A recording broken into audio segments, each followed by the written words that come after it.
আল্লাযী লাহু মুলকুস সামাওয়াতি ওয়াল আরদ, তিনি সেই আল্লাহ যিনি আসমান এবং জমিনের একচ্ছত্র মালিক। জোরে বলেন আল্লাহু আকবার। এইটা যদি কোনো মানুষ ভুলে যায় তাহলে সে যা ইচ্ছা তাই করতে পারে, আর যখন সে বোঝে সবকিছুর মালিক আসলে আল্লাহ, তখন তার কিন্তু যা ইচ্ছা তাই আর সে করতে পারে না। আর একবার বলেন ঠিক কিনা? আল্লাযী লাহু মুলকুস সামাওয়াতি ওয়াল আরদ, আসমান এবং জমিনের মালিকানা হলো আল্লাহ। কিন্তু আমাগো দেশের বুবু দীর্ঘ 17 বছর 15 বছর ক্ষমতায় থাকার পরে মনে করলো দেশটা আমার বাবার। আর একবার বলেন ঠিক কিনা? কোরআন বলছে কার? আর আপা বলছে কার? আব্বার। এই জন্য সব জায়গায় রাস্তার মোড়ে মোড়ে আব্বার ছবি টাঙাইলো। জোরে বলেন ঠিক কিনা? আব্বার মূর্তিও বানাইলো। আপনাদের খুলনা শহরে বানাই নাই? আছে, এখনো আছে, রেখে দিছেন এখনো। যে মালিকের বাতাসে তোমার নিঃশ্বাস চলে, যে মালিকের পানিতে তোমার জীবন চলে, যে মালিকের বৃষ্টিতে তোমার আহার চলে, যে মালিকের তৈরি করা বউ নিয়ে তোমার সংসার চলে, যেই মালিকের তৈরি করা বাচ্চা নিয়ে তোমার আদরের সংসার গঠন, যেই মালিকের জমিনে তুমি ফসল ফলাও, সেই মালিকের চেনো না, তোমার চাইতে বড় বেঈমান আল্লাহর দুনিয়ায় আর আসেনি। আরো জোরে বলা ঠিক কিনা? মুসলিম জাতির পিতা কোরআনে বলেছে কে? ইব্রাহিম আলাইহিস সালাম, মিল্লাত আবিকুম ওয়া সাম্মাকুমুল। কিন্তু ওরা বলল কোরআনে যা থাকে থাক, আমরা উল্টায় দিয়া আমার আব্বাকে জাতির আব্বা বানাইতে হবে। জোরে বলে নাউজুবিল্লাহ। তাহলে কোরআনের আয়াতকে চুরি করছে, চুরি কইরা নিজের আব্বাকে ইব্রাহিম আলাইহিস সালামের জায়গায় বসাইতে চায়। হাই রে ক্ষমতা! কারণ আয়াতটা যদি কোরআনের হয়, এটাকে কারণ পাল্টাতে কেউ পারে ভাই? আরো জোরে বলেন, পাল্টাতে পারে? পাল্টাতে যাবে যে বিপদে পড়বে। আরো জোরে বলেন, পাল্টাতে যাবে যে। আইনমন্ত্রী আবার রাষ্ট্রীয়ভাবে হাইকোর্ট থেকে আইন পাস করলো, জাতির আব্বা হিসাবে যারা প্রধানমন্ত্রী আব্বাকে মানবে না তাদের এই জেল হবে, সেই জেল হবে, তাদের নাগরিকত্ব বাতিল হবে, তাদের বাড়ি অ্যাটাক হবে, আরো কত কি। যদি বলেন আইন করছে না, কথা কয় না। এই আইন মন্ত্রী গিয়া ধরা পড়লো শেষ পর্যন্ত আমার মসজিদের সামনে। আমি ঢাকা সদরঘাট কেন্দ্রীয় মসজিদের খতিব, আজকে 23 বছর। আইনমন্ত্রী আনিসুল হক ধরা পড়েছে কোন ঘাটে? কথা কয় না? রূপসা ঘাটে। কোন ঘাটে? সদর ঘাটে। এখন সন্ধ্যাবেলা, সূর্য ডুবে গেছে, অন্ধকার নেমে এসেছে। এই চোর, যে আইন চোর, যে আইনের মারপ্যাচে সুইসামারি কইরা টাকা খাইয়া আল্লামা সাইদি সাহেবের মতো আল্লাহর ওলিকে 13 বছর জেলখানায় জেল খাটাইছে, এই হারামজাদা নৌকায় চড়ে চলে যাইতেছে। এখন নৌকার মধ্যে তো 5-10 জন আছে, তাদের মধ্যে একজন বলতেছে, এই তুই কি ডারে? তোর তো সিনা সিনা মনে হচ্ছে, তোর কারণে তুই বেআইনি মন্ত্রী, তোর কারণে আল্লামা সাইদি কোরআনের পাখি 13 বছর জেল কেটেছে, শেষে শহীদ হয়ে দুনিয়ার থেকে চলে গেছে। তুই সেই বেআইনি হারামজাদা, কোথায় যাস? বুড়িগঙ্গা পার হয়ে এই মাঝি নৌকা ঘাটে ভিড়া।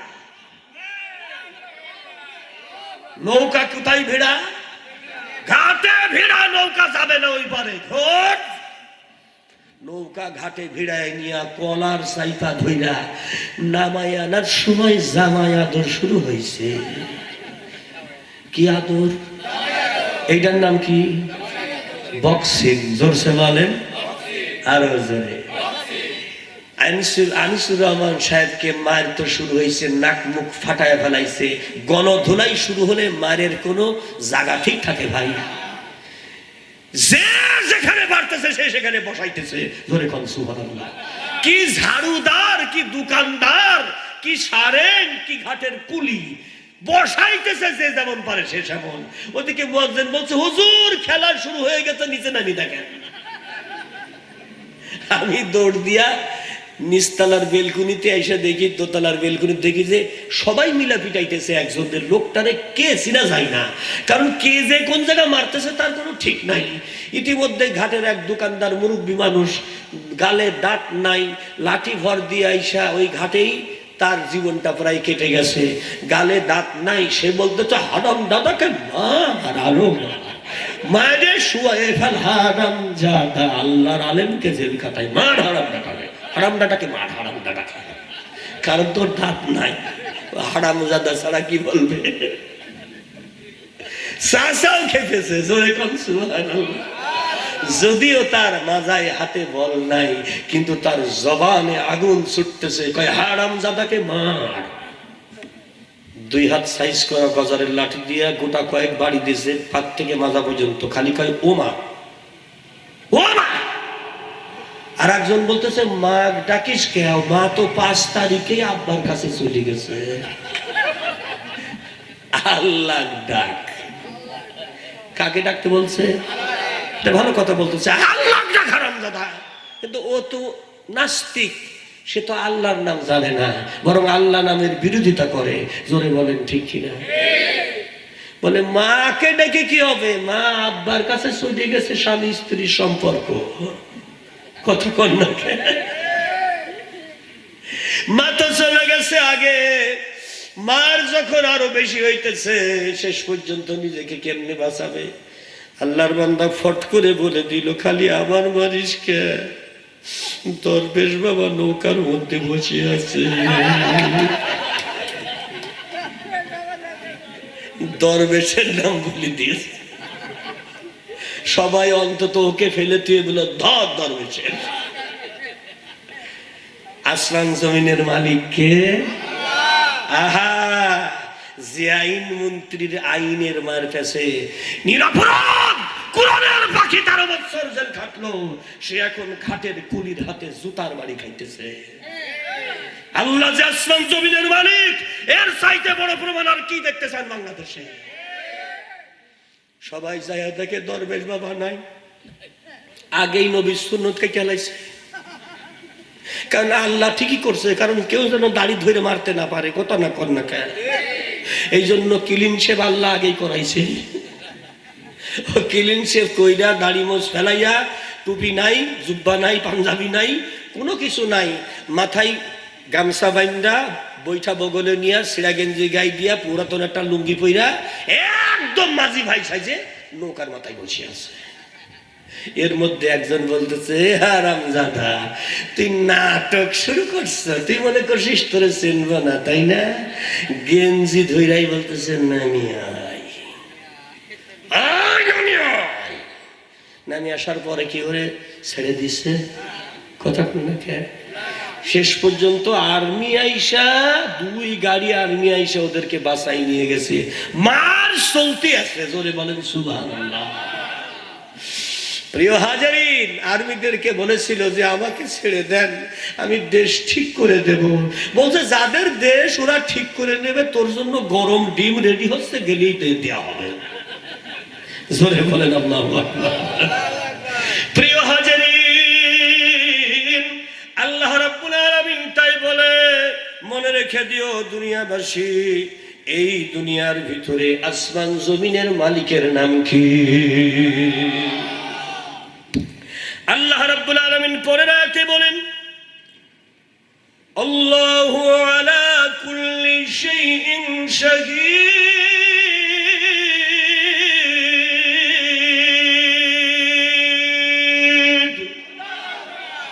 এই দুনিয়ায় কে কোথায় কোন সময়ে কি করে রে, আমি স্বয়ং আল্লাহ এগুলোর সাক্ষী। আর একবার বলেন সাক্ষী কে? জোরসে বলেন, আরো জোরে। জোর হলো না? আল্লাহ সবচাইতে বড় সাক্ষী। এইটা যদি কোনো বান্দার অন্তরে একবার ঢুকে যায়, সে ব্যক্তি আল্লাহর ওলি হয়ে যায়। আব্দুল কাদের জিলানী রহমাতুল্লাহ আলাইহি, মহিউদ্দিন আব্দুল কাদের জিলানী রহমাতুল্লাহ আলাইহিকে তার উস্তাদ ছাত্রদের সবাইকে ডেকে বলল, একটি করে কবুতরের বাচ্চা, একটি করে চাকু দেওয়া হলো, এমন জায়গায় গিয়ে জবাই করে আনবি রে, আসমান জমিনের কেউ যেন না দেখে। আল্লাহ রাব্বুল আলামিনের ওলি ছোট্ট মানুষ, যেখানেই যাই সেখানেই কেবল কবুতরটা জবাই দেওয়ার জন্য রেডি হয়, অমনি গাইবি বাতাসের মধ্যে আওয়াজ আসে, মহিউদ্দিন রে, আমি আল্লাহ তোর সাথে আছি। সব ছাত্ররা জবাই করে নিয়ে আইছে, যাক আমরা পরীক্ষায় পাশ করে গেছি। কেউ বা পানির নিচে ডুব দিছে, কেউ বা ঘরের দরজা বন্ধ দিছে, কেউ বা পায়খানার মধ্যে দরজা বন্ধ করে জবাই করে নিয়ে আইছে, বিভিন্ন জায়গায় গোপন জায়গায় জবাই করে নিয়ে এসছে। এখন সবাই বলে মহিউদ্দিন পারে না, পারে না, আমরা পেরে গেছি। উস্তাদ বলে সবাই ফিরে এলো, মহিউদ্দিন কেন আসলো না? এবার মহিউদ্দিন পারে নাই, তাই চুপ চুপ করে কাঁদতেছে বৈশা বৈশা। আল্লাহ রাব্বুল আলামিনের ওলি মহিউদ্দিন বলে, হুজুর সবাই এমন জায়গায় গিয়া জবাই করে এনেছে, আপনার নির্দেশ পালন করেছে, যেখানে গেলে যেখানে কেউ দেখে নাই। অথচ আমি কত জায়গায় গেলাম, পাহাড়ের গুহার মধ্যে গেলাম, ঘরের দরজা লাগাইলাম, পানির নিচে ডুব দিলাম, যেখানে যাই কে যেন আমারে বলে, মহিউদ্দিন আমি তোর আল্লাহ দেখতেছি। আমি পারলাম না, এমন কোন জায়গা নাই যে জায়গায় আল্লাহর নজর ফাঁকি দেওয়া যায়। আমি পারি নাই, আমি ফেল, আমি ফেল। উস্তাদ বুকের সঙ্গে জড়িয়ে ধরে মুখে চুমু খাই, গালে চুমা খাই, আর বলে, আমার শত ছাত্র সবাই ফেল করেছে, আমার মহিউদ্দিন একমাত্র আল্লাহকে পেয়েছে। তাহলে সবকিছু দেখেন কে? সবকিছু দেখার পরে অ্যাকশন নেবে কে? প্রিয় হাজিরিন, আপনাদেরকে শুরুতেই বলতে চেয়েছিলাম, শয়তান এর হাত থেকে বাঁচাইতে পারে কেমন আল্লাহ। শয়তান যা করে এগুলো আল্লাহ দেখে, কিন্তু আল্লাহ যা করে শয়তান দেখতে পারে না। জোরে বলবেন না সুবহানাল্লাহ? শয়তান যা করে তাকে দেখে, কিন্তু আল্লাহ যা করে শয়তানটা দেখতে পারে না। সে ক্ষমতা দিয়েছে কে? এই ক্ষমতার মালিকের জন্য আল্লাহ। জোরে বলেন সুবহানাল্লাহ। প্রিয় হাজিরিন, তাফসীরে বর্ণনা রয়েছে, ইন্নাশ শাইতানু কিসমানে, নিশ্চয়ই শয়তানের জাত দুইটা। কোরআন শরীফের সর্বশেষ আয়াত, মিনাল জিন্নাতি, কথা কয় না, মিনাল জিন্নাতি ওয়ান নাস, জিনের মধ্যে শয়তান আর মানুষের মধ্যে শয়তান। তাহলে শয়তান কয় জাত হলো? দুই জাত। কিন্তু আল্লামা কাজী নসরুদ্দিন আল বাইজাবি রাহমাতুল্লাহ আলাইহি বলেন, এই মানুষ শয়তানের মধ্যে আবার দুই জাত আছে, একটা হলো মহিলা শয়তান আর একটা হলো পুরুষ শয়তান। শয়তান ছিলেন তো আপনারা? একজন বলল চিনি, আর বাকিগুলো চেনেন না। কি বলেন, শয়তান চেনেন? দেখছেন আপনারা শয়তান? কারা কারা শয়তান দেখেন নাই একটু হাত তোলেন তো। শয়তান দেখেন নাই? একজন, দুইজন, তিনজন, চারজন, পাঁচজন, সাতজন, বহু লোক শয়তান দেখে নাই। কিন্তু ভাইরে, আমি তো প্রতি মুহূর্তে শয়তান দেখি। আপনাদের এলাকায় যারা কৃষি কাজ করেন তাদেরকে কি বলেন? জোরে বলেন। যারা ডাক্তারি করেন, মাস্টারি করেন, শয়তানি করেন, এই বলে দেখেন নাই বলে? তাহলে যে শয়তানি করে তার নাম শয়তান, যে মহিলা শয়তানি করে তার নাম মহিলা শয়তান, আর যে পুরুষ শয়তানি করে তার নাম পুরুষ শয়তান। একদম খোলা তাফসীর। আমি এখানে কোনো জটিল কঠিন কথা বলতে চাই না। আমার কথা কি ক্লিয়ার? আমার সঙ্গে বলেন, যে শয়তানি করে তার নাম, যে ডাক্তারি করে তার নাম, যে মাস্টারি করে তার নাম, যে চুরি করে তার নাম। আমাদের দেশের এক্স প্রাইম মিনিস্টার শুধুমাত্র রূপপুর পারমাণবিক কেন্দ্র থেকে ৭৬,০০০ কোটি টাকা চুরি করছে। এইটা রাশিয়া থেকে তার তদন্ত রিপোর্ট লিখিত আকারে আসছে। কোন কোন ব্যাংকে কোন কোন তারিখে পৃথিবীর কোন কোন জায়গায় এই টাকাগুলো পাঠানো হয়েছে, কোন কোন কায়দায়, ডিটেইল বিস্তারিত বিবরণ এসে গেছে গত ৩ মাস আগে। জোরে বলবেন না আল্লাহু আকবার। এমনকি রাশিয়ার প্রেসিডেন্ট সাহেবও সেটা স্বাক্ষর করে ওকে করে দিয়েছে যে হ্যাঁ এই টাকাগুলো চুরি হয়েছে। একবার বলেন আল্লাহু আকবার। তাহলে যে মহিলা চুরি করে তার নাম কি? মহিলা চোর। তাহলে আমি কি বলতে পারি যে আমাদের দেশের এক্স প্রাইম মিনিস্টারকে ডক্টরেট ডিগ্রি দেওয়া দরকার না মহিলা চোরের খেতাব দেওয়া দরকার? এই জন্য আমার আল্লাহ আজ থেকে ১৪০০ বছর আগে বুঝেছিল মহিলারাও চুরি করবে, এজন্যই ওদের হাত কেটে দেওয়া লাগবে রে। ১৪০০ বছর আগে আল্লাহর কোরআনের আয়াতে আল্লাহ বললেন আস-সারিকু ওয়াস-সারিকাতু ফাকতাউ আইদিয়াহুমা। মহিলা চোর ধরা পড়ুক আর পুরুষ চোর ধরা পড়ুক, ওই চোর ধরা পড়লে তাকে জনসম্মুখে হাত কেটে দাও, তাহলে দেশে শান্তি ফিরে আসবে। আর একবার বলেন ঠিক কিনা? এই জন্য ভালো করে শুনে নাও, খুলনায় বসবাস করো নাই চিটাগাঙে বসবাস করো নাই ঢাকা শহরে বসবাস করো নাই সিলেটে বসবাস করো নাই বরিশাল বসবাস করো নাই না কোনো জেলা শহরে বসবাস করো, যতজন এমপি মন্ত্রী এই জাতীয় চোরের সাথে চুরি করে বাংলাদেশের লক্ষ লক্ষ কোটি টাকা বিদেশে পাচার করেছো, এই বাংলার জমিনে প্রতিটা চোরের বিচার হতে হবে। এজন্য আল্লাহর কোরআনের জাতীয় সংসদ কোরআনের আইন বাংলার জমিনে পাশ হওয়া দরকার। কে কে রাজি আছো? তুই হাত তুলে আল্লাহকে দেখা।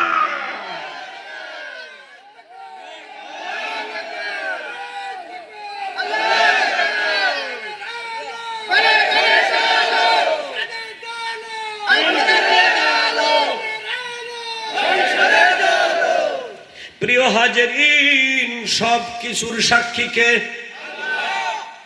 আল্লাহ রাব্বুল আলামিন তার কোরআনের ভাষায় বলে, মনে রেখে দিও মুসলমান, ভালো করে বুঝে নাও আল্লাহর কোরআন।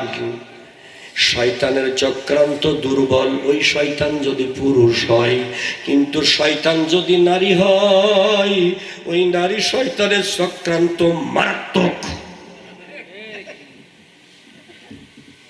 فقاتلوا أولياء الشيطان إن كيد الشيطان كان ضعيفا।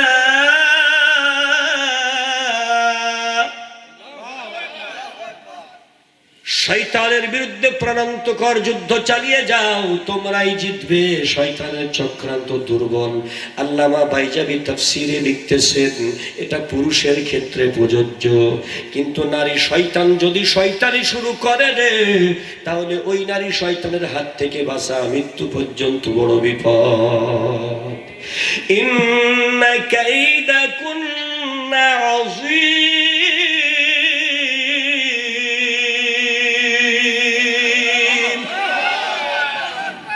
সূরা ইউসুফটা যদি একটুখানি ভালো করে পড়েন তাইলেই বুঝতে পারবেন নারী শয়তানের চক্রান্ত কত মারাত্মক। জাগাই পোল্টি মারা ফেলে। পোল্টি মারা বোঝেন তো?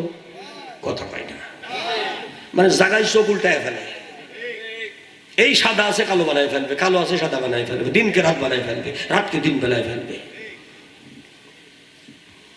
হযরত ইউসুফ আলাইহিস সালামকে ৭ দরজার মধ্যে ঢুকাইছে। ইউসুফের সুন্দর চেহারা, বয়স ১৬, যুবক হয়েছে না হয় নাই? কথা কয় না। ঘরের মধ্যে ঢুকাইয়া ৭ দরজায় বাইরের থেকে লাগাই দিছে লোহার তালা। জুলেখার মনে বড় জ্বালা। কথা কয় না। কয় কর্মচারীরা তোরা তালা মেরা থুইয়া সব আন্ডারগ্রাউন্ডে চলে যা। এখন আমি আমার সারা জীবনের তপস্যা যে আমার জীবন যৌবনের জ্বালা মিটাবো আমি ইউসুফরে দিয়া। তার মতো সুন্দর যুবক আর আল্লাহর পৃথিবীতে বর্তমানে নেই। প্রেমে আত্মহারা হয়ে গেছে। আর একবার বলেন আল্লাহু আকবার। অবশ্য আপনাদের এলাকার মেয়েরা এরকম সমস্যা নাই। অভিজ্ঞ ব্যক্তিরা বলতেছে আছে। হাই হাই হাই, বাইরের থেকে লোহার তালা লাগাইছে 7 দরজায়, যাতে ইউসুফ পার হইতে না পারে। জোরে বলেন আল্লাহু আকবার। এই খেলা দেখে কে? ইউসুফের সামনে একটি একটি করে পরনের কাপড় খুলে ফেলতেছে, নিজের যৌবনটা উন্মুক্ত করতেছে, দেখাইতেছে যে তো আমি কত রূপসী দেখো।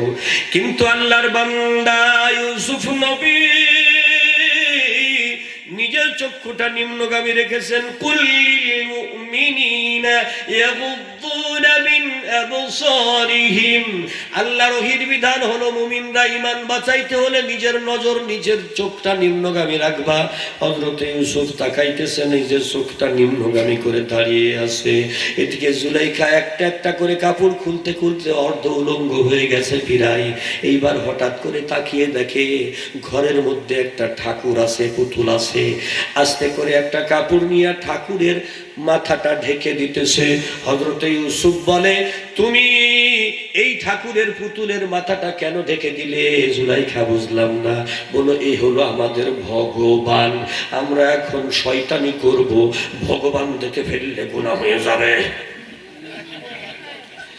ওরে ঈমানদার,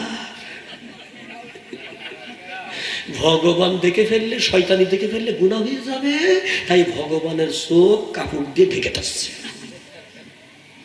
কি বুদ্ধি! এবার চিন্তা করে, দেশের টাকা চুরি করলে পরে গুনাহ হয়ে যাবে, এই জন্য প্রতি বছরে হজ করে, খালি হজে যায়।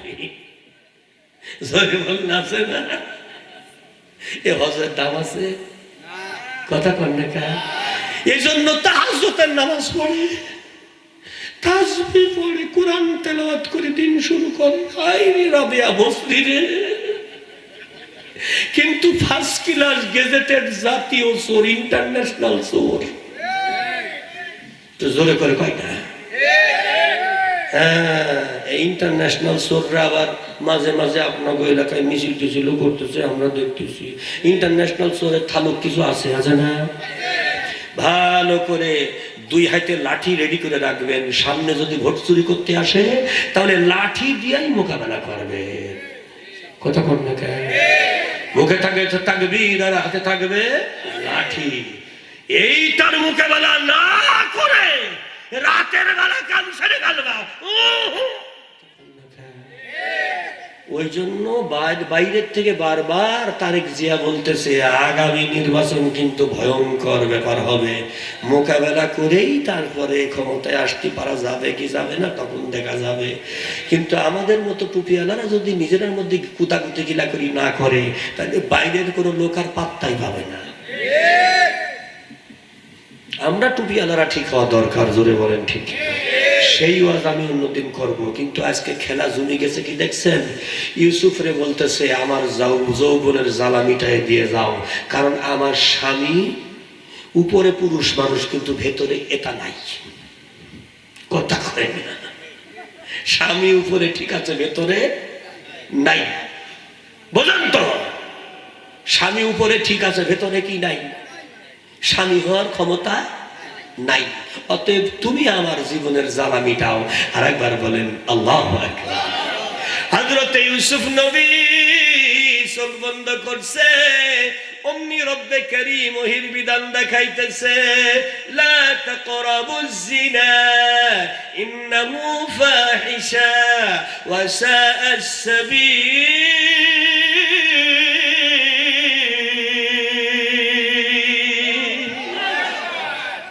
ওহীর বিধান দেখাইকে এই ঘরের মধ্যে 7 দরজার ভিতরে সাক্ষীকে?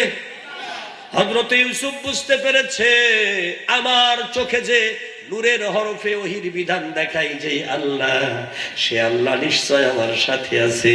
আর কোনো কথা নয়, তাওয়াক্কুল করলাম আল্লাহর উপরে, দিলাম দৌড়, বন্ধ দরজা খুলে দেওয়ার দায়িত্ব আমার আল্লাহর। আর একবার বলেন সুবহানাল্লাহ। হযরত ইউসুফ নবী বিসমিল্লাহির রহমানির রহিম বলে দৌড় দিয়েছে। একটা করে লোহার কপাট, লোহার দরজা, লোহার তালার সামনে যায়। ঠাস ঠাস করে আল্লাহ রহমতের হাত দিয়া ইউসুফের জন্য দরজা ভেঙে রাস্তা তৈরি করে দেয়। জোরে বলবেন না আল্লাহু আকবার। কিন্তু জুলাইখা মনে করেছিল যে ইউসুফ বের হইতে পারবে। দুনিয়ার মানুষ যাই চিন্তা করুক না কেন, কিন্তু আসমানের মালিকের তো একটা হিসাব আছে। আর জোরে বলেন আছে না? আরো জোরে বলেন আছে না? আরো জোরে বলেন আছে না? আসমানের মালিকের হিসাবটা সঠিক না দুনিয়ার মানুষের হিসাব সঠিক? আল্লাহ রাব্বুল আলামিনের নবী একটা করে দরজার সামনে যাই, ঠাস করে দরজা ভেঙে, লোহার দরজা দুই টুকরো হয়ে যায়, 7টি দরজা ভেঙে চলে গেল। আজ যে মিশর নিস্তলা থেকে বইয়ের ঘরে আসতেছে, এখানে এত দৌড়াদৌড়ি কেন? মালিক রে দেখে হযরত ইউসুফ আল্লাহর নবী থতমত খাইয়া এক সাইডে দাঁড়িয়ে গেছে। কিন্তু ইউসুফ রে পেছন দিক থেকে থাবা দিয়া থামাইতে পারে নাই। হাতের মধ্যে ছিঁড়া জামা চলে গেছে। ইউসুফ ব্রেক দেয় নাই, জামা ছিঁড়ে যাই যাক, আমার জীবন বেঁচে থাক আর আমার ঈমান বেঁচে থাক। একবার বলেন সুবহানাল্লাহ।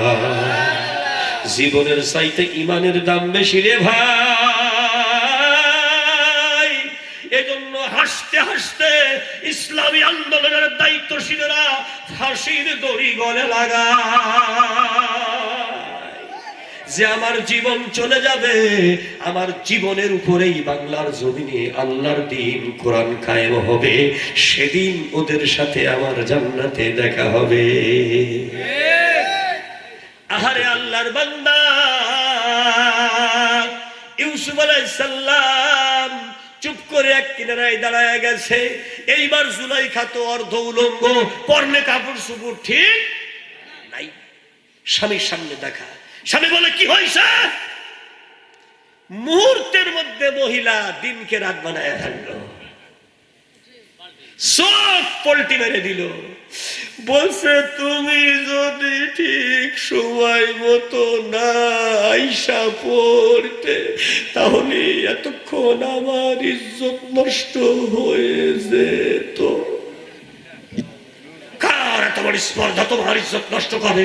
বলো ইউসুফ। ইউসুফ, আচ্ছা আপনারা বলেন, ইউসুফের ইজ্জত কি জুলাইখা নষ্ট করতে চাইছিল, না জুলাইখার ইজ্জত ইউসুফ নষ্ট করতে চাইছিল? কিন্তু আমাদের দেশের ভারতীয় দালাল মিডিয়া, কিছু কবি সাহিত্যিক তাদেরকে দিয়ে গান রচনা করছে। প্রেম করেছে ইউসুফ নবী, সেই প্রেমে জুলেখা বিবি গো। খোদার কসমের চাইতে বড় মিথ্যা কথা আছে? ইউসুফ নবী কি প্রেম করছে, না প্রেম প্রত্যাখ্যান করছে? আল্লাহু আকবার। একজন নবীর চরিত্রে কলঙ্ক দেয় এই ভারতীয় দালাল শিল্পীরা। খোদার কসম, এই শিল্পীদের গান বন্ধ করতে হবে বাংলার জমিনে। আমি কয়েকদিন আগে আর একটা গান শুনলাম, বাংলাদেশের এক শিল্পী গান গাইতেছে, কৃষ্ণৌজা মোহাম্মদ তার।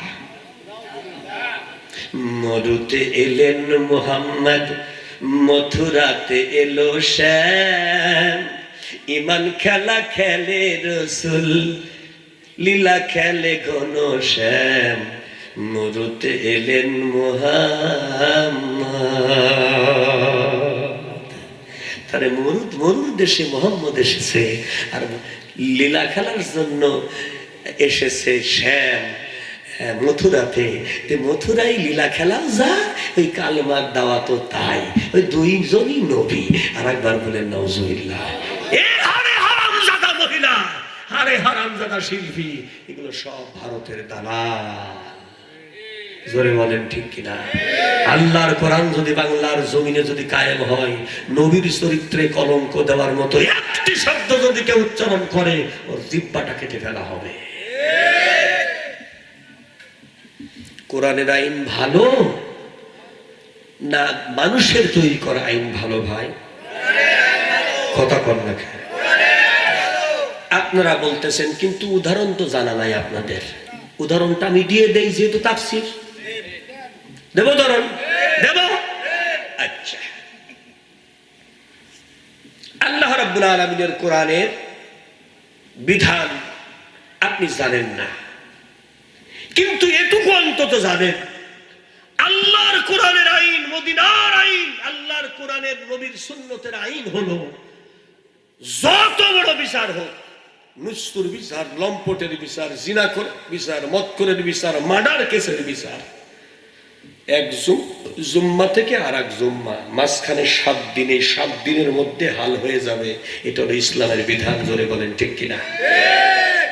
যদি বৃহস্পতিবারের দিনেও যদি কেউ মার্ডার করে, পরবর্তী শুক্রবারে জুমার নামাজের খতিব সকলকে নিয়ে বসবে, জুমার নামাজে কোরআনের আইন অনুসারে রায় হবে, জনসম্মুখে তার বিচার হবে, বিচারেই ফয়সালা শেষ। জোরে বলেন ঠিক কিনা? বছরের পর বছর এই কোর্টে দৌড়াদৌড়ির কাজ আর থাকবে না। জোরে বলবেন না আল্লাহু আকবার। তাহলে যত বড় বিচার হোক, ইসলামী আইনে হাল হয়ে যাবে, বিচার হয়ে যাবে কয় দিনে? 7 দিনে। জোরে বলেন কয় দিনে? কিন্তু আমাদের দেশে মাগুরা জেলায় 8 বছরের একটা মেয়ে যখন ধর্ষিত হইল, গণধর্ষণের পরে যখন সে হত্যা হয়ে গেল, মারা গেল, এমন অকথ্য নির্যাতন মুখে বর্ণনা করা যায় না। আমাগো ইউনূস চাচাকে পরামর্শ দিল বুদ্ধিজীবীরা, অন্তত আগামী 90 দিনের মধ্যে র্যাপিড অ্যাকশন বিচার করতে হবে, ডাইরেক্ট অ্যাকশন, দ্রুততার সাথে বিচার করতে হবে। তাহলে আমার ইউনূস চাচার আদালতে দ্রুত বিচার হলো 90 দিন। জোরে বলেন ঠিক কিনা? কিন্তু এই বিচারটা যদি আল্লাহর কোরআনের আইন চালু থাকতো, তাহলে এইটা লাগতো কয় দিন? তাহলে অন্তত পক্ষে আরো 83 দিন আল্লাহর আকাশের নিচে, জমিনে, বাতাসের নিঃশ্বাস নেওয়ার ক্ষমতা ওই হারামজাদার হইতো না। আর একবার বলেন ঠিক কিনা? যে মায়ের ইজ্জত নষ্ট করবে, তার দুনিয়ায় বেঁচে থাকার কোনো অধিকার নাই। এই আইনটা ইউনূস চাচার আইনে হলো 90 দিন, আর কোরআনের আইনে হবে 7 দিন। তাহলে আপনারা 7 দিনের পক্ষে না 90 দিনের পক্ষে? তাহলে কোরআনের আইন মানে এটা হলো প্রম্পট অ্যাকশন। এর চাইতে বড় সমাধান আর হয়? তাই তো বলে, সমাধান চাও যদি জীবনে মরণে, মেনে নাও জেনে নাও চোখ রাখো কোরআনে। জোরে বলেন সুবহানাল্লাহ। আল্লাহ রাব্বুল আলামিনের নবী ইউসুফ আলাইহিস সালাম এক কোণায় দাঁড়ায় আছে, মনে আছে না? এই কথা কয় না। ইউসুফ আলাইহিস সালামকে বলতেছে, ওই ইউসুফ আমার চরিত্র নষ্ট করতে গেছিল। হযরত ইউসুফ আলাইহিস সালাম বলল, আজিজে মিশর, আমি নির্দোষ, আমি নিরপরাধ। বলে, তুমি বললে তো হবে না, তোমার কোনো সাক্ষী আছে কিনা? বলে, আমার আল্লাহ ছাড়া তো কেউ সাক্ষী নাই, আমার আল্লাহ ছাড়া তো সাক্ষী নাই। বলে, তোর আল্লাহ কোথায়? তোর আল্লাহকে সাক্ষী দিতে বল। পাশে দোলনার মধ্যে এক বান্দির একটা বাচ্চা ঘুমাইতেছিল। ওই ছোট্ট বাচ্চাটা দোলনার মধ্যে ঘুমাইতেছিল। আদবাত করে শিশু বাচ্চা উঠে বলে, রে আজিজে মিশর, ইউসুফের কোন দোষ নাই রে, সব দোষ তোর বউ জুলাইখার। যেই বাচ্চা দুলনায় ঘুমায় 8 মাসে, 6 মাসের বাচ্চা, এখনো হামাগুড়ি দিয়া শেখে নাই, সেই বাচ্চা কথা কইতেছে। সুবহানাল্লাহ বলবেন না? তারপরেও ক্ষমতার দাপট কে করে শিশু বাচ্চার কথা সাপোর্ট। ইউসুফকে বলল, জেলখানায় ঢুকিয়ে দাও। অপরাধ আছে? বিনা অপরাধে দাপটের জ্বালায় জেলখানায় ঢুকিয়ে দিল। কিন্তু যখন হলো বের হলো ইউসুফ আলাইহিস সালাম, তখন আজিজে মিশর হলো আউট, আর বউ হলো টাউট, দুইজনই হয়ে গেল আউট। আর একবার বলেন আল্লাহু আকবার। জোরে বলবেন না আল্লাহু আকবার? যেমন আমাদের দেশের আপা, তার ছেলে, তার চাচতো, মামাতো ভাই, বোন, আত্মীয় স্বজন সব চুরি করতে করতে করতে করতে করতে দেশের 60 টাকা মাগি নিয়ে বিদেশ পাঠাই দিয়েছে। তারপরেও তাও হয় না, খালি কয় যে আমার দোষ দেয়, আমার বোনের দোষ তো কেউ দেয় না। ও তো কম খাই নাই, কত কয় না, হ্যাঁ সেও তো বাপের মেয়ে। মিয়া শেষ পর্যন্ত চোর নিজেরাই স্বীকার করে ফেলাইছে, ও তো বোনের দোষ কেউ দেয় না, সেও তো কম খাই নাই, তার মানে স্বীকার করে নিল। কথা কন না কে? তাইলে এই চোর যদি টুকুস করে বাংলাদেশে আসে, হাত কাটা হবে না? হবে না? দুয়া ইউনুস পুরেও কাজ হবে না। জোরে বলেন ঠিক কিনা? বর্তমানে আমাদের চাচা দোয়া ইউনুস যতই পড়ুক তাও ঠেকাইতে পারবে না। আর একবার বলেন সুবহানাল্লাহ। প্রিয় হাজিরিন, আল্লাহ রাব্বুল আলামিনের নবী ইউসুফ আলাইহিস সালামকে জাগাই দাঁড়ায় অপরাধী বানায় দিল। অপরাধ করলো মহিলা আর দোষ দিল নবীর, আল্লাহর নবীর। এইটাই হলো মহিলাদের চরিত্র। অন্যায় করে, লুটপাট করে, চুরি চামারি করে, আব্বার মেয়ে, জাতির আব্বার মেয়ে। এমনকি জাতির আব্বা যখন ক্ষমতায় ছিল 7 কোটি মানুষের 7.5 কোটি কম্বল নিজের ডাও হারাই ফেলাইছে, ওটাও চোররা চুরি করে নিছে। জোরে বলেন ঠিক কিনা?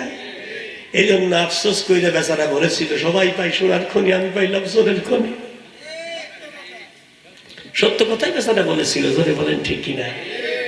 ভারত বলায় আমরা বাংলাদেশ স্বাধীন করে দিয়েছি।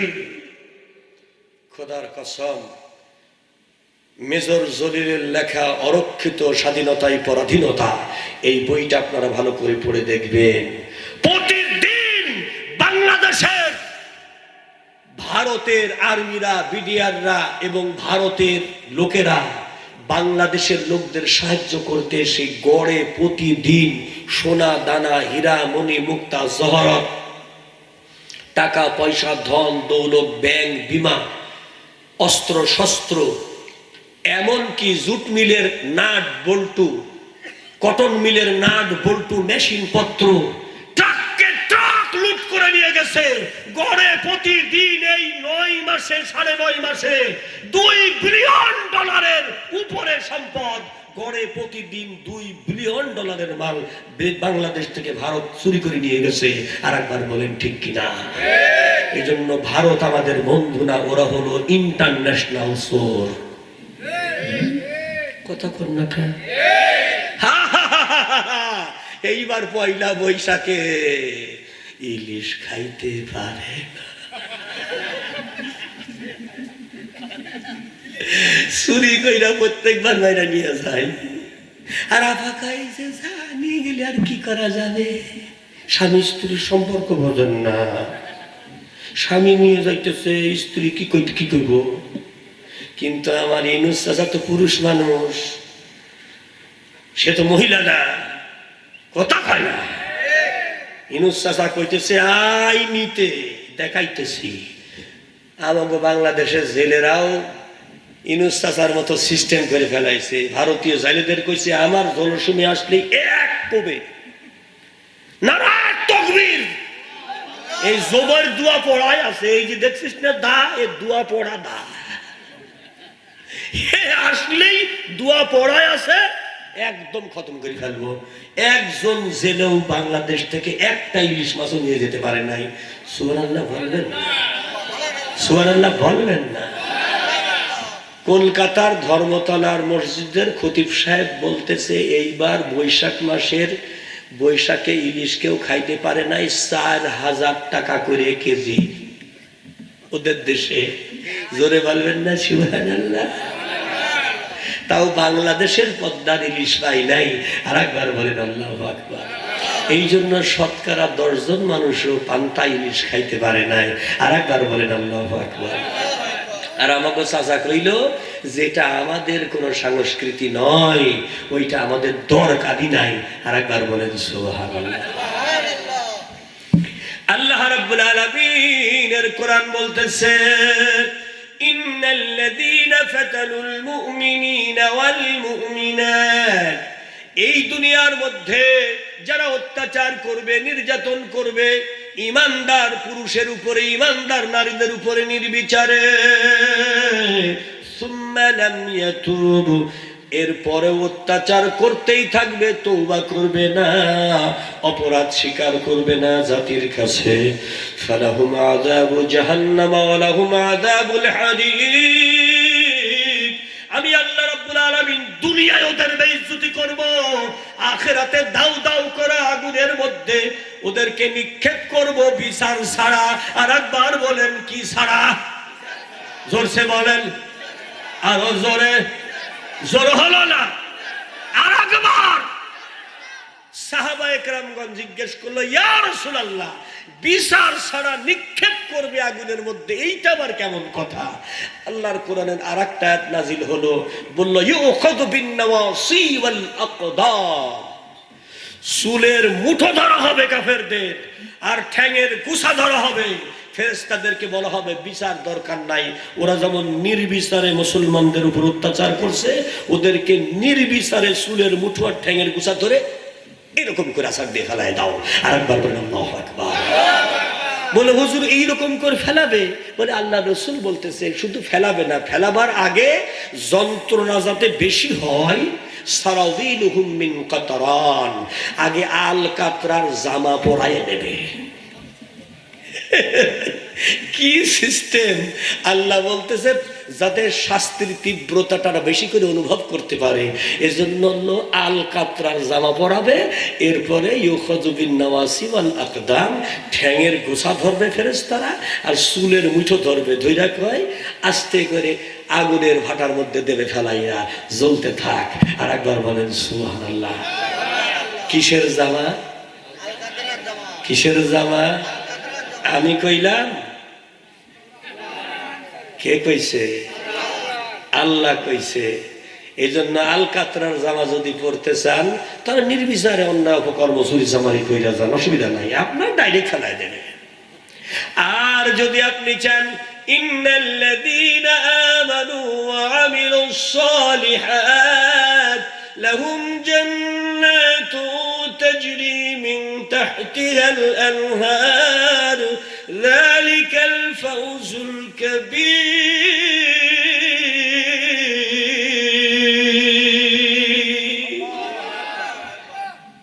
কোরআনে বর্ণিত নেক আমলগুলো যদি একটা একটা করো রে, এ ছোট্ট জীবনে আমি আল্লাহ তোমাদের বললাম, আমি আল্লাহ তোমাদের জন্য মৃত্যুর পরে একমাত্র পুরস্কার আমার পবিত্র জান্নাত তোমাদের দিয়া দিব।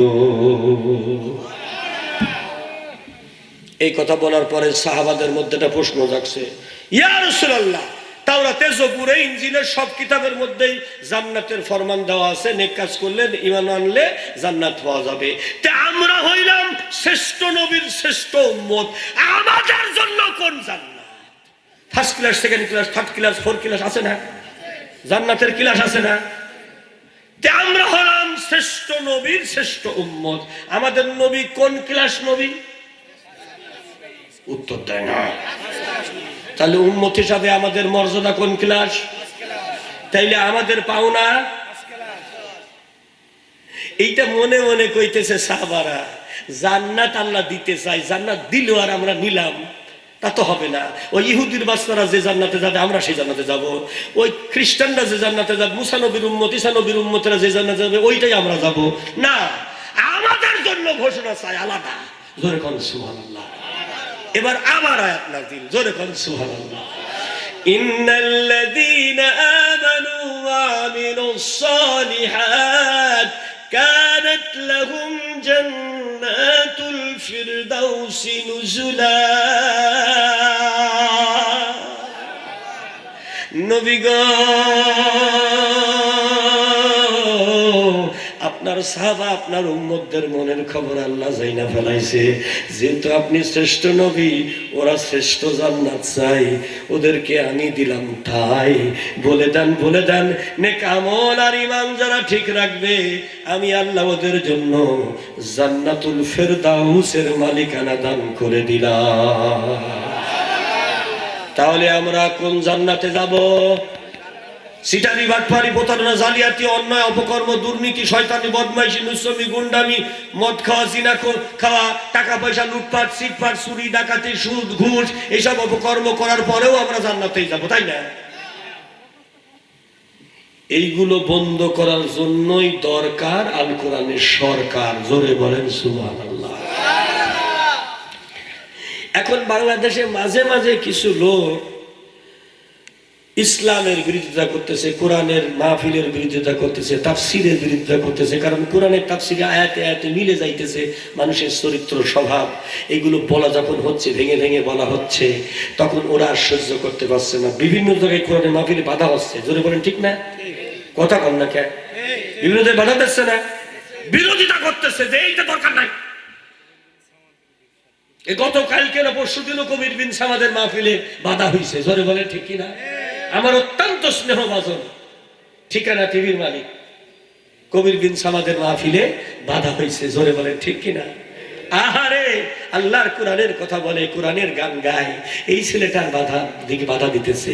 আমাকে একজন জিজ্ঞেস করতে, হুজুর কোরআনের মাহফিলে ওরা বাধা দেয় কে, বিরোধিতা করে কে? আমি বললাম যে ওরা সামনে বিরোধী দল হবে, তো এই জন্য এখন থেকেই বিরোধিতার প্র্যাকটিস করতেছে। আমার কথা শুনে ভালো লাগলো না আপনাদের? কারণ বিরোধিতা করার জন্য তো লোক থাকা লাগবে, না হলে বিরোধী দল হবে কি করে? সামনে যখন আল্লাহর কোরআনের শাসন আসবে, তখন বিরোধিতা করার জন্য বিরোধী দল থাকা লাগবে না। যেই দুনিয়ায় আল্লাহর নবী মুহাম্মদ সাল্লাল্লাহু আলাইহি ওয়াসাল্লাম এসেছে, সেই দুনিয়ায় শয়তান আসে নাই, তা নাহলে মজা বাঁধে। এই জন্য শয়তান যদি হতে না চাও, আল্লাহর কোরআনের বাধা দিও না। এক কথায় উত্তর শেষ। ঈমান যদি ভিতরে থাকে, জীবন যাবে তবু কোরআনের বিপক্ষে যাব না। যেমন কয়েকদিন আগে আমার কাছে একজন ফোন করছে রাত্রি ৩টার সময়, হুজুর আপনি ওয়াজ করে গেলেন, আমার স্বামী আপনার কাছ থেকে একটা ভিজিটিং কার্ড নিছে। আমি আপনার তাফসীর শোনার পরে আমি কইছি জীবন যাকার থাক, কোরআনের পক্ষেই রায় দেব। আমার স্বামী বলতেছে, দেখ হুজুরের কথাই যদি তুই ওই জায়গায় ছিলমিল মারিস, তাহলে কিন্তু তোর সাথে আমার এসপার ওসপার হয়ে যাবে। বলছে তোর এসপার হোক আর ওসপার হোক, আমার ঈমান থাকতে, জীবন থাকতে আমি কোরআনের বাইরে যাব না, তাতে তুই থাকে কার না থাকে। বলছে হুজুর মনে হচ্ছে আমাদের মধ্যে সারাসারি হয়ে যাবে, কিন্তু বাড়াবাড়ি হয়ে যাবে, কিন্তু তবু আমার জীবন যাবে, তবু আমি কোরআনের পক্ষেই থাকবো। হুজুর আপনি কি কন? আমরা রাত্রি ৩টির সময় যখন ফোন দিয়েছেন, তাহলে আপনার কথাই ঠিক। কথা কন না কে? স্বামীকে স্ত্রী বলতেছে দরকার হলে তোর ভাত খাবো না, তবু আল্লাহর কোরআন ছাড়বো না। দেখছেন, এটার নাম ঈমান। এইরকম ঈমানদার মহিলা আপনাদের এলাকায় নাই। কথা বল না, আছে না? আছে না? মা খাদিজার মতো, আয়েশার মতো, ফাতেমার মতো মেয়েরা আছে না? আছে। জীবন যাবে তবু ঈমান দেবে না। প্রিয় হাজারিন, ভালো করে শুনে নেন। আপনি বোঝেন আর না বোঝেন, আপনার স্ত্রী যদি জান্নাতে চলে যায়, আল্লাহ রাব্বুল আলামিন কত বড় রহমান, আহুয়াল গফুরুল ওয়াদুদুল আরশিল মাজিদ ফাআলুল লিমা ইউরিদ।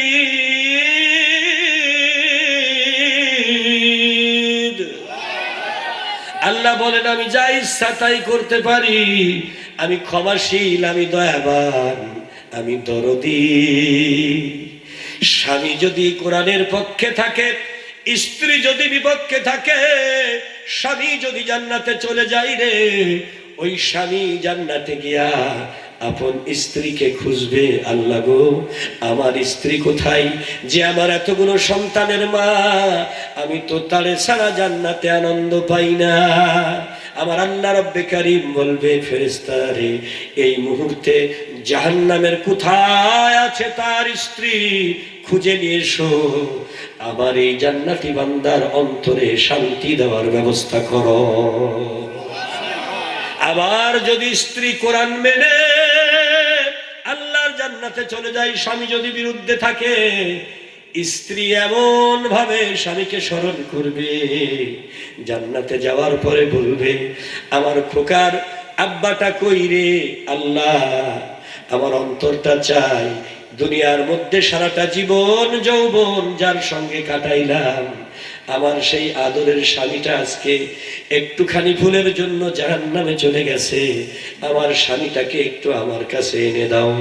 ওই জান্নাতি বান্দির আপিল শোনার সঙ্গে সঙ্গে ফাআলুল লিমা ইউরিদ, আল্লাহ যা ইচ্ছা তাই করতে পারে এই ক্ষমতার বলে রব্বে কারীম হুকুম করবে, যারে ফেরেশতারা জাহান্নাম খুঁজা, আল্লাহর এই বান্দির স্বামী কোথায় আছে খুঁজা, তাকে আবে হায়াতের পানি দিয়া গোসল করাইয়া ফাফরুশু ফিল জান্নাত ওয়ালবিসু ফিল জান্নাত, জান্নাতের বিছানা তার জন্য রেডি করো, আর জান্নাতের পোশাক তাকে পরিয়ে দিয়া আমার জান্নাতি এই বান্দির সঙ্গে মিলাইয়া দাও। ওয়ালিমান খাফা মাকাম রাব্বিহি জান্নাতান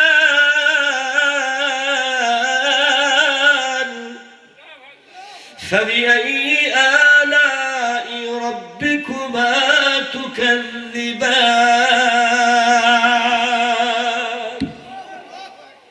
একজন জান্নাতি মুমিনকে আল্লাহ দুইটা জান্নাত দিবে। কয়টা? মুমিনের জন্য জান্নাত কয়টা? আর জোরে জোর হলো না। কোটি কোটি বছর পায়েক পেয়াদা উর গেলেমান স্বামী স্ত্রী কোটি কোটি বছর ধরে আল্লাহর একটি জান্নাতে থাকার পরে আল্লাহর একটি জান্নাতের এরিয়া হবে 10 পৃথিবীর সমান কমপক্ষে। এই বিশাল এরিয়া আল্লাহর জান্নাতি বুরাকে চড়ে ঘুরবে, যা খাইতে চাইবে তা খাইবে। যদি বলে ওই গাছের ফলটা যদি পাকা খাইতে পারতাম, সঙ্গে সঙ্গে গাছের ফল বৃত্তচ্যুত হইয়া আল্লাহর বান্দার কাছে আল্লাহর হুকুমে আসবে, আসতে আসতে যেমনটি চাই তেমনটি হইয়া আল্লাহর বান্দার হাতে ধরা দেবে। যদি বলে আমি হাত দিয়ে খাবো না, আমাকে সিলে দেওয়া লাগবে, অটোমেটিক আল্লাহর হুরেরা সেটা সিলে দিবে। বলে সিলেও খাবো না, জুস বানায় খাবো, আল্লাহ পাক সেটা জুস বানাইয়া কুদরতির রহমতের হাত দিয়া খাওয়াইয়া দিবে। জোরে বল মারহাবা। এ হুকুম পালনের জন্য হুর গেলে মানে এগুলো থাকবে। আরেকবার বলেন সুবহানাল্লাহ। আল্লাহুম্মা আমিন। আল্লাহুম্মা আনতাস সালাম ওয়া মিনকাস সালাম, হাইয়ানা রাব্বানা বিস সালাম وادخلنا الجنة دارك دار السلام، تباركت ربنا وتعاليت يا ذا الجلال والإكرام. إلهي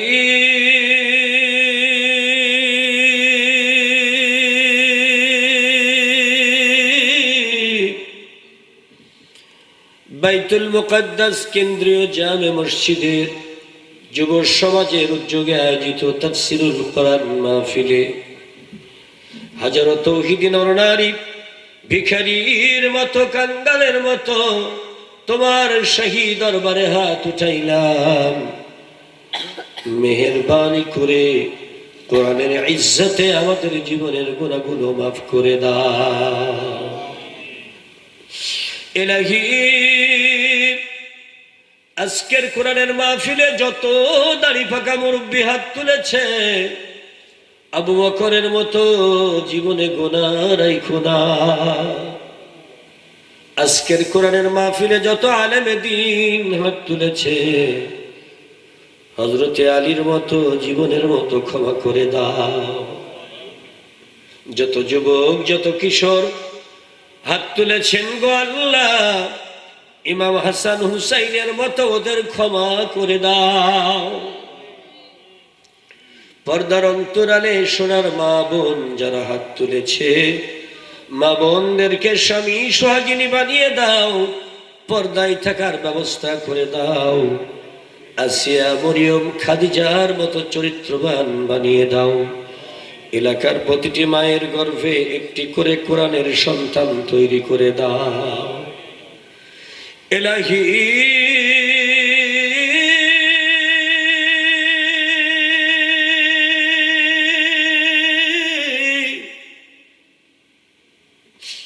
তোমার কোরআনের ইজ্জতের কসম, যে যতটুকুই যে নিয়তে দান করেছে, কোরআনের খাদেম হিসাবে ওদের তামাম জিন্দেগির গুনাহ মাফ করে দাও।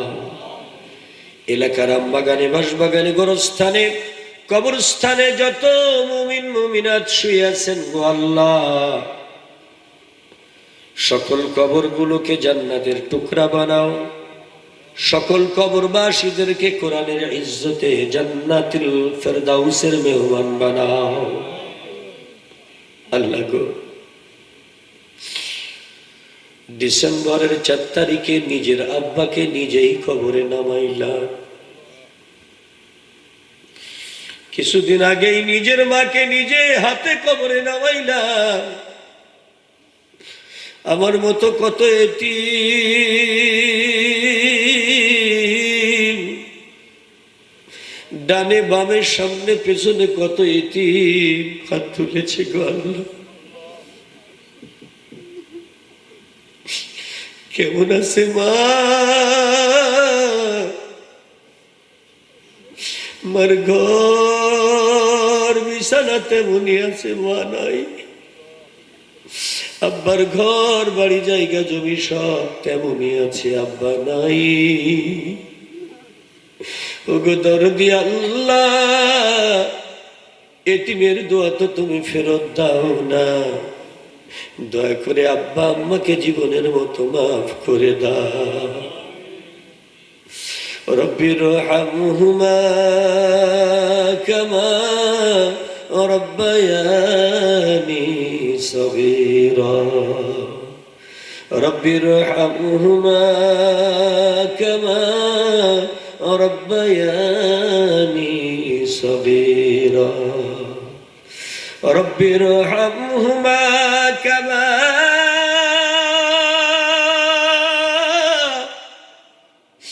রব্বায়ানি সগীরা।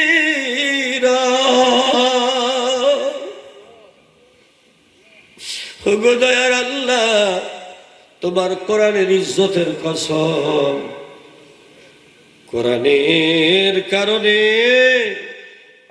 একজন বান্দা বান্দিকেও গুনাহ মাফ না দিয়া বাড়িতে নিও না গো আল্লাহ।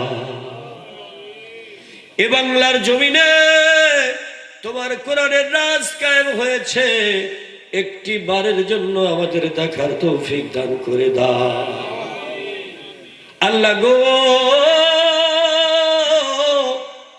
ফিলিস্তিনের মুসলমানদেরকে তুমি রহমতের হাত দ্বারা হেফাজত করো আল্লাহ গো। গজব দিয়া ইসরাইলের কাফেরদেরকে ধ্বংস করে দাও আল্লাহ গো। গজব দিয়া ইসরাইলের কাফেরদেরকে ধ্বংস করে দাও আল্লাহ। আসমানি গজব দিয়া আমেরিকার কাফেরদেরকে ধ্বংস করে দাও। বাংলার জমিন সহ গোটা দুনিয়ায় যেখানে যত মুসলমান মজলুম, রহমত আর বরকত দিয়া ওদের জীবনকে ধন্য করে দাও আল্লাহ গো। তোমার কোরআনের পাখি, তোমার কোরআনের পাখি আল্লামা সাঈদীকে জান্নাতুল ফেরদাউস নসিব করো আল্লাহ। তোমার কোরআন কায়েমের জন্য যারা বাংলার জমিনে শহীদ হয়েছে, জান্নাতুল ফেরদাউসের মেহমান বানায় দাও। দেশের জন্য, ভাষার জন্য যারা জীবন দিল, ওদেরকে শহীদ হিসাবে কবুল করো আল্লাহ। ভারতীয় ইহুদিদের, কাফেরদের বিজাতীয় সকল ষড়যন্ত্র থেকে এদেশের প্রতিটি মানুষের জান মাল জীবন ইজ্জত তুমি হেফাজত করো। আজকের মাহফিল তুমি কবুল করে নাও। সাল্লাল্লাহু তাআলা আলা খায়রি খালকিহি ওয়া নূরি আরশিহি বিজুদি সুবহানা রাব্বিকা রাব্বিল ইজ্জাতি আম্মা ইয়াসিফুন ওয়া সালামুন আলাল মুরসালিন আলহামদুলিল্লাহি রাব্বিল আলামিন। ওয়াজআল আখিরি কালামিনা ইনদাল মাউত লা ইলাহা ইল্লাল্লাহু মুহাম্মাদুর রাসূলুল্লাহ। আসসালামু আলাইকুম রহমতুল্লাহ।